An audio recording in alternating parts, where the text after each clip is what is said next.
안녕하세요. 서영선 목사입니다.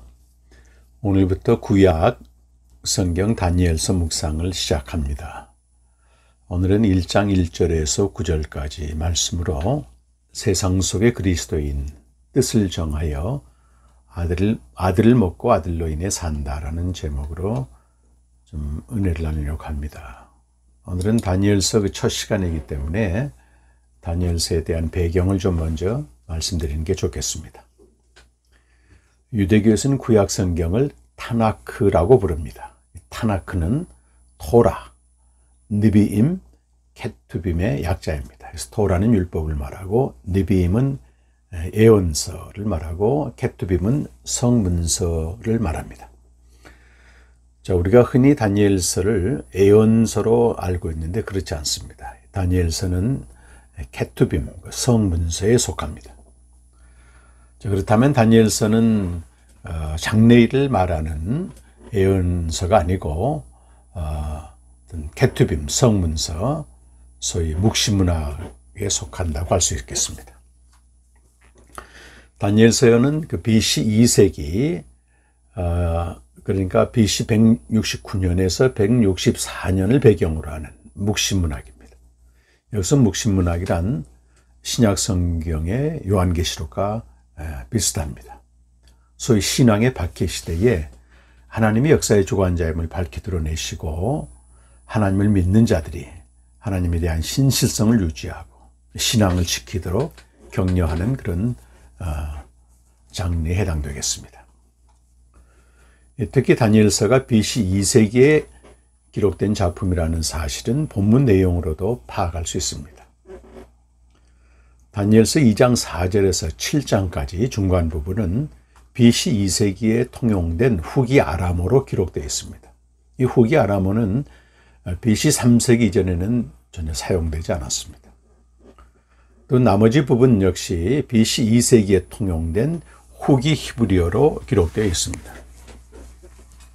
자, 그런데 다니엘서에서 소위 예언이라고 할 수 있는 부분은 두 가지가 있습니다. 하나는 역사적인 예언으로서 셀루커스의 안티오커스 에피파네스 4세가 죽는다는 것입니다. 다니엘서 11장 45절. 또 다른 하나는 구속사적인 예언으로 그 다니엘서 7장 13절과 14절 보면 하나님이 인자를 보내셔서 영원한 날을 세우신다는 것입니다. 여기 인자는 하나님의 아들이 되겠죠. 자, 다니엘서의 배경이 되는 BC 2세기까지 유다의 역사는 아래와 같습니다. BC 586년 유다는 바벨론의 느부갓네살에 의해서 멸망하게 됩니다. 그로부터 약 50년 후 BC 539년 페르시아의 고레스 왕은 바벨론을 멸망시킵니다. 또 그때부터 약 한 200년 후 BC 333년 헬라의 알렉산더가 페르시아를 정복합니다. 페르시아는 약 200년 정도 유지됐습니다. BC 323년 알렉산더가 인도에서 회군하다가 질병으로 바벨론에서 죽습니다. 이때가 알렉산더 33세가 되겠습니다. 자, 알렉산더가 급사한 후에 알렉산더의 네 장군들이 알렉산더가 차지한 제국을 분할 통치하게 됩니다. 동방, 소위 시리아 쪽은 셀루커스가 지배하고 애굽은 프톨레미, 그리고 트라키아는 리시마코스, 마게도냐는 카산드로스 장군이 통치하게 됩니다. 이 유대 땅은 BC 200년까지 약 한 120년간 프톨레미 왕조의 지배를 받습니다. 애굽을 말합니다. 그리고 이후 BC 142년까지 셀루코스 왕조의 지배를 받습니다.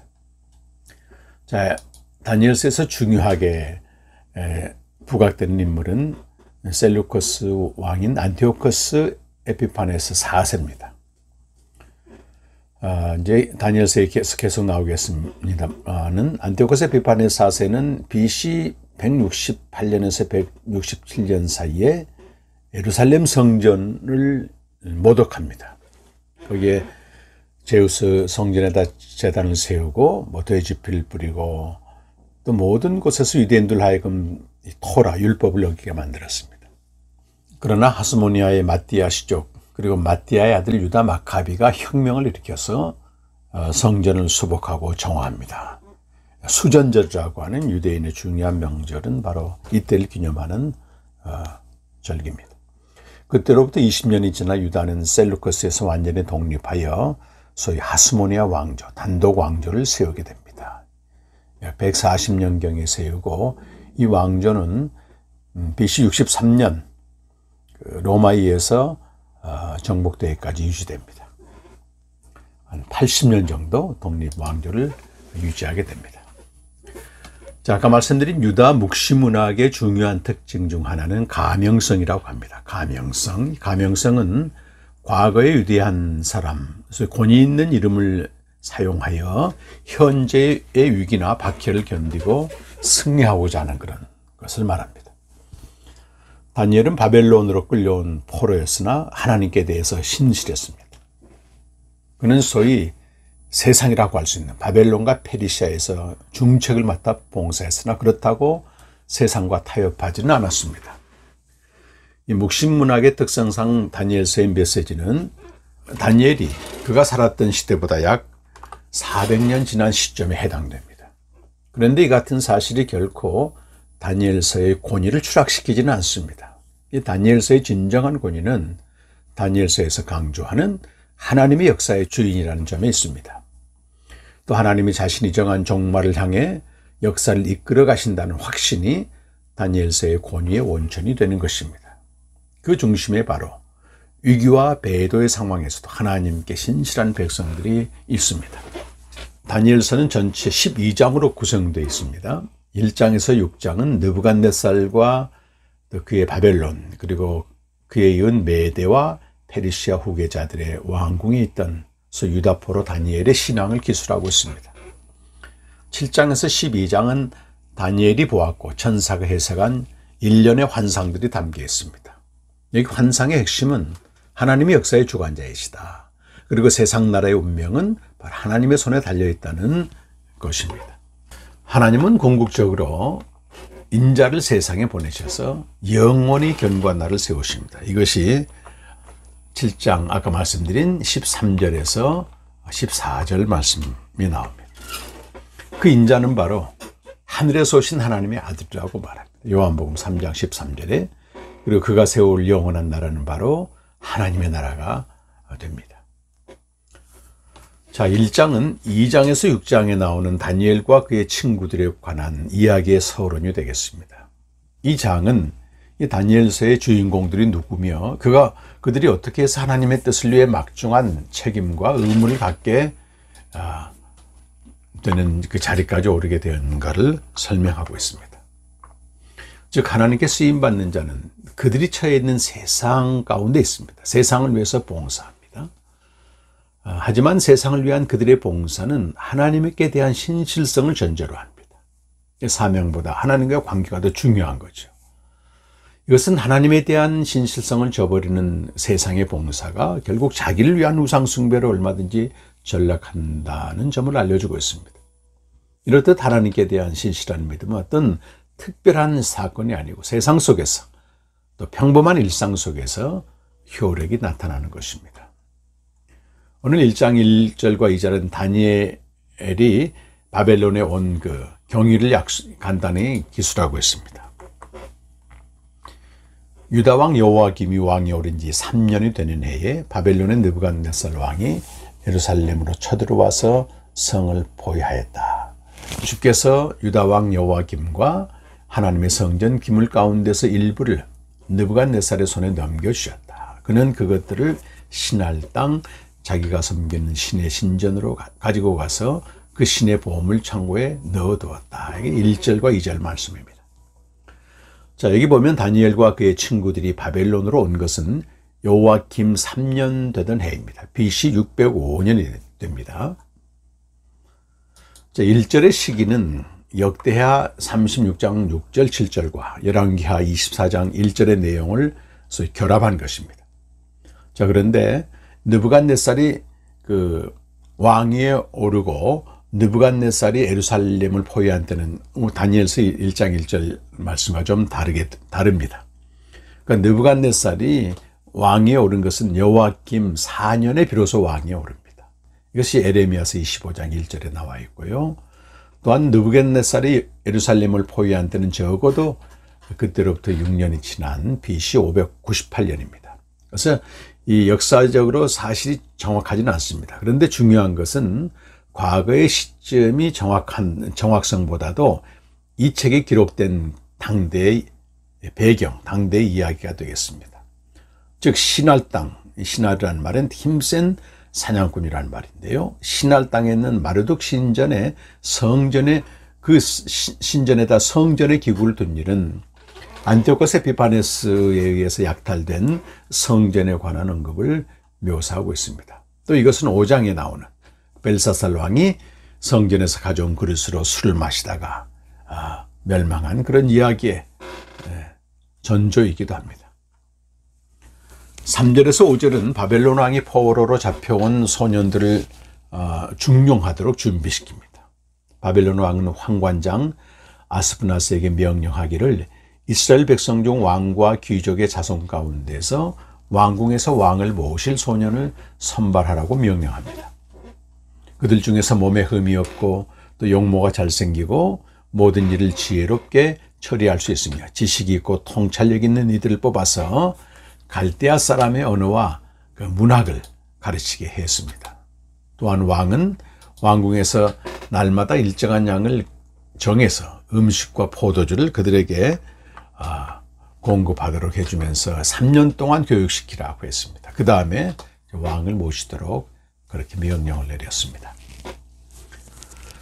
바벨론 왕은 유다 왕족이나 귀족 중에서 그가 바라는 어떤 신체적이고 지적인 자질을 갖춘 소년들을 얻을 수 있다고 생각했습니다.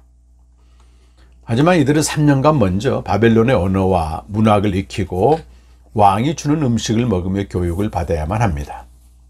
이들이 배우는 언어와 학문은 아마도 바벨론 종교의 성스러운 신화와 제의와 주술로 추정됩니다. 자, 6절과 7절에서는 다니엘서의 주인공 격인 다니엘과 그의 친구들을 소개합니다. 먼저는 히브리 이름으로 소개되는데 그들은 다니엘과 하나냐와 미사엘과 아사랴입니다. 다니엘이라는 말은 하나님이 심판하시다.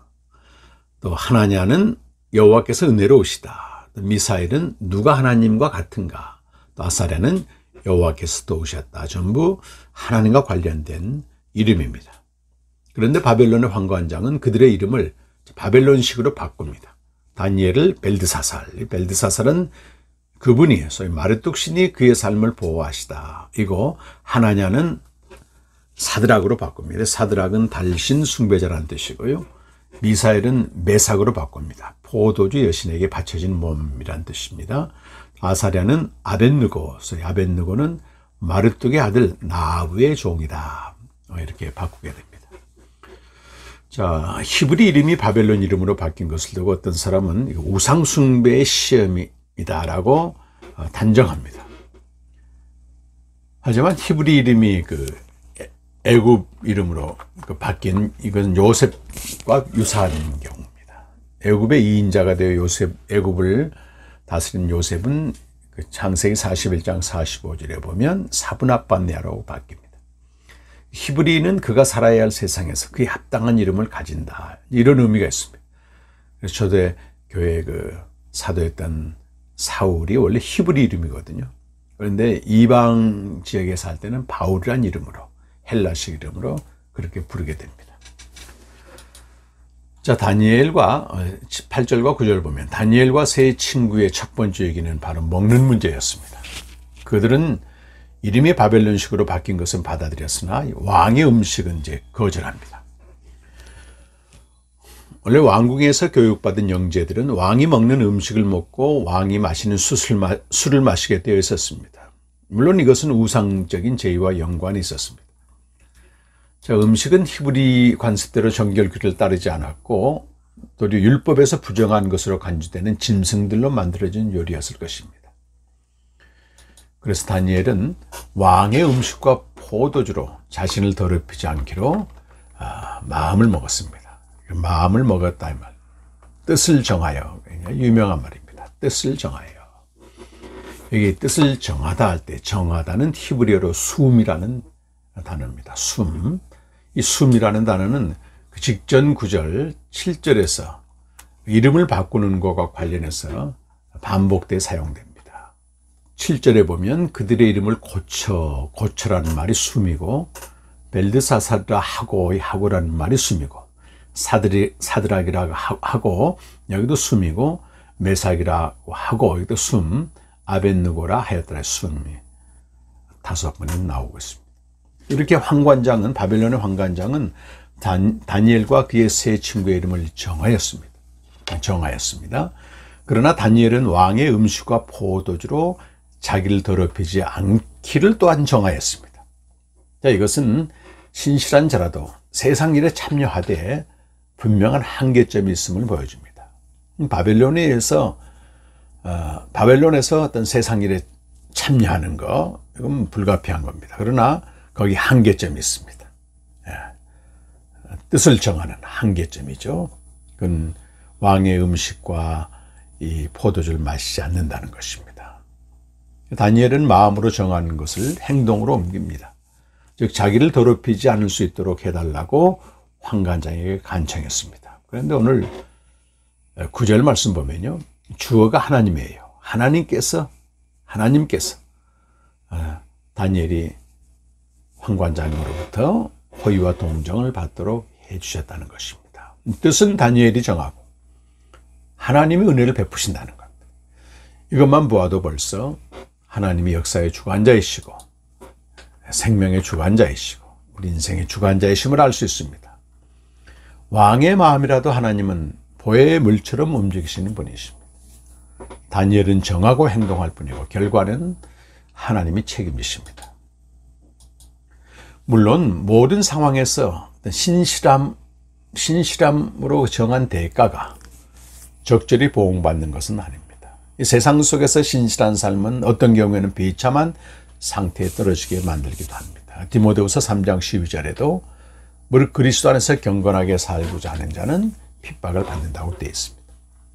다니엘서 3장에서 다니엘의 세 친구는 그리 아니하실지라도라고 뜻을 정하며 결국 풀무불 속에 던져집니다. 또 6장에서도 다니엘은 경건의 일상을 위해 뜻을 정하다가 사자굴에 던져집니다. 이 최종적인 결과는 하나님께 달려있는 것입니다. 세상적인 성공이든 세상적인 비극이든 중요한 것은 하나님이 신실한 자를 매우 소중히 여기신다는 것입니다. 여기 다니엘이 음식 규례를 엄히 지킨 것은 안티오코스 에피파네스 4세의 박해와 관련이 있습니다. 다니엘서가 기록된 배경입니다. 자, 안티오코스 에피파네스 4세가 유대인을 박해할 당시 유대인들은 이 부정한 것을 먹지 않음으로써 자기 신앙을 지키고 죽음을 택했습니다. 그 외경 마카비서에는 당시의 상황을 묘사하고 있습니다. 마카비상 1장 62절과 63절 말씀을 한번 보시겠습니다. 그러나 이에 굴하지 않고 부정한 것을 먹지 않기로 굳게 결심한 이스라엘 사람도 많았다. 그들은 부정한 음식을 먹어서 몸을 더럽히거나 거룩한 계약을 모독하느니 차라리 죽음을 달게 받기로 결심하였고 사실 그들은 그렇게 죽어갔다라고 되어 있습니다. 이어지는 마카비상 7장에는 안티오코스 에피파네스의 명령으로 하나씩 순교당한 7 형제의 이야기가 나옵니다. 이 7 형제가 순교당할 때 그의 어머니는 소위 돼지고기, 부정한 음식을 먹으라고 그랬거든요. 근데 그걸 거절하고 차례로 순교당할 때 이 어머니가 그 아들들이 죽어가는 모습을 보면서 아들들에게 해준 말이 기록되어 있습니다. 산채로 불 속에 던져질 때 그의 어머니는 그들에게 이렇게 말해 주었습니다. 너희가 어떻게 내 뱃속에서 생기게 되었는지 나는 모른다. 너희에게 목숨과 생명을 준 것은 내가 아니며 너희 몸의 각 부분을 제자리에 붙여준 것도 내가 아니다. 그러므로 사람이 생겨날 때 그를 빚어내시고 만물이 생겨날 때 그것을 마련내신 온 세상의 창조주께서 자비로이 너희에게 목숨과 생명을 다시 주실 것이다.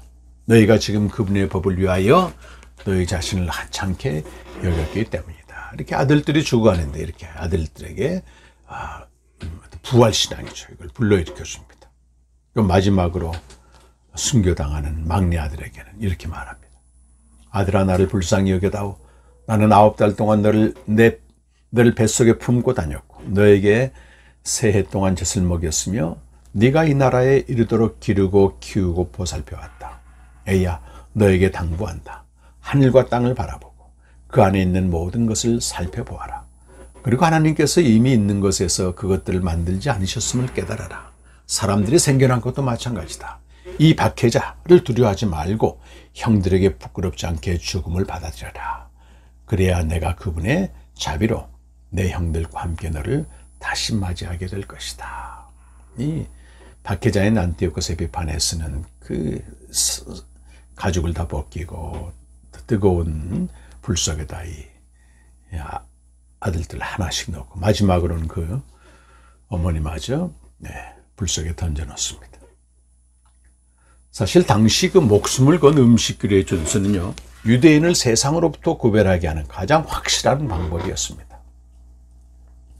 다니엘이 이 노선을 따르는 것으로 소개될 때 이것이 바로 하나님을 따르는 길이라고 하는 것을 다니엘서의 독자들은 알게 됩니다. 자, 물론 오늘날 그리스도인에게 음식규례를 절대적으로 지켜라. 음식규례가 절대적 의미를 부여하지는 않습니다. 예수께서 이미 모든 음식물 깨끗하게 하셨기 때문입니다. 마가복음 7장 19절 말씀입니다.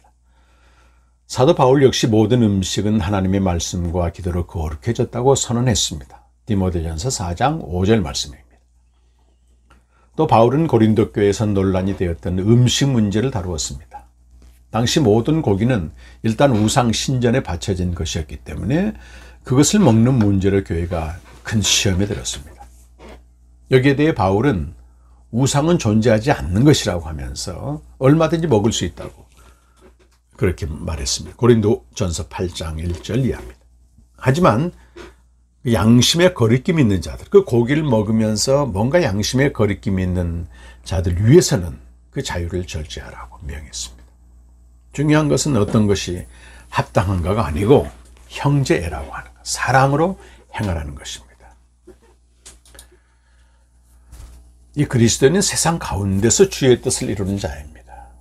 오늘 바벨론 왕의 시종을 드는 소년들처럼 말입니다. 그리고 황관이 이름을 정해준 것처럼 우리가 살고 있는 세상, 그리스도인이 살고 있는 세상은 어쩌면 우리의 상사나 우리가 근무하고 있는 곳이 믿지 않는 자들, 바벨론 같은 사람들이 있다는 것입니다. 근데 그들 가운데서 우리가 일합니다. 그것은 바로 만물을 충만케, 바로 그 자리에서 믿지 않는 어떤 사람들과 더불어서 믿지 않는 기업에서 믿지 않는 상사 아래에서 만물을 충만케 하는 삶을 살아야 됩니다. 그렇다면 오늘 다니엘처럼 이 그리스도인을 세상 사람과 구별하게 하는 분명한 지표가 무언가, 어떤 거는 받아들이고 어떤 거는 받아들이지 않아야 되는가, 이것은 새 언약 백성으로 사는 것입니다. 날마다 새 언약 백성으로 생명의 교제에 참여하는 것입니다. 다른 건 뭐 큰 차이가 없습니다. 그것은 날마다 참된 양식인, 참된 음료인 아들의 살을 먹고 아들의 피를 마시는 생명의 교제였습니다. 그래서 우리가 목숨 걸고 지켜야 할 음식 규례는 바로 아들을 양식으로 먹는 규례다. 요한복음 6장 57절에서는 예수님이 말씀하십니다.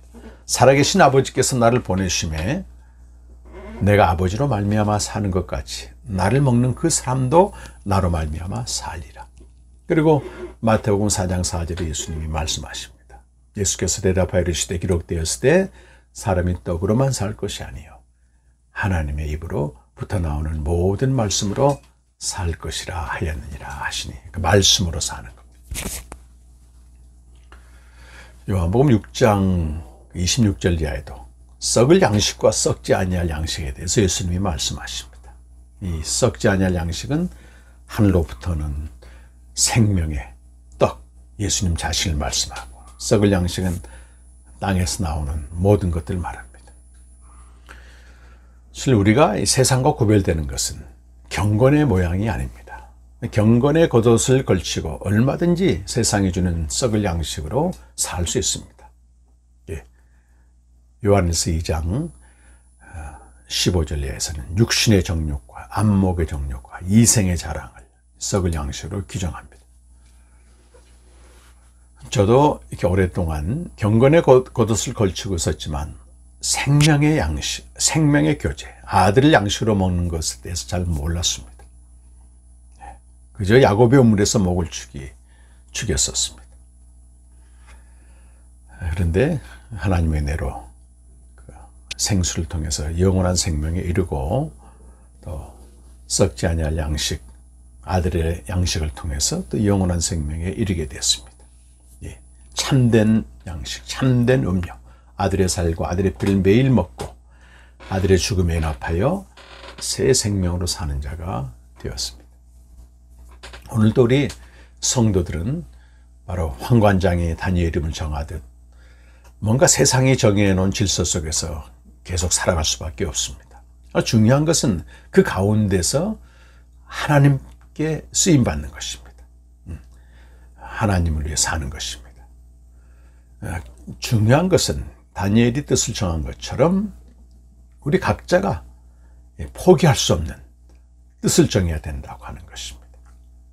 매일 생명에 교제하는 것, 아들의 양식을 먹고 아들로 말미암아 사는 것, 이건요 세상 가운데 있지만 반드시 해야 될 어떤 의무나 자랑거리가 아닙니다. 우리가 아침 먹는 게 의무나 자랑거리가 아니잖아요. 그거 없으면 살 수가 없듯이 우리가 매일 주님과 생명에 교제하지 않고 또 아들을 양식으로 먹지 않으면 우리 그리스도인으로서 살 수 없다고 하는 것. 말씀 앞에 나아가게 되는 것입니다. 날마다 뜻을 정하여 생명의 교제를 하고 또 아들을 양식으로 먹고 우리 안에 계신 그리스도로 말미암아 살기를 간절히 축원합니다. 감사합니다.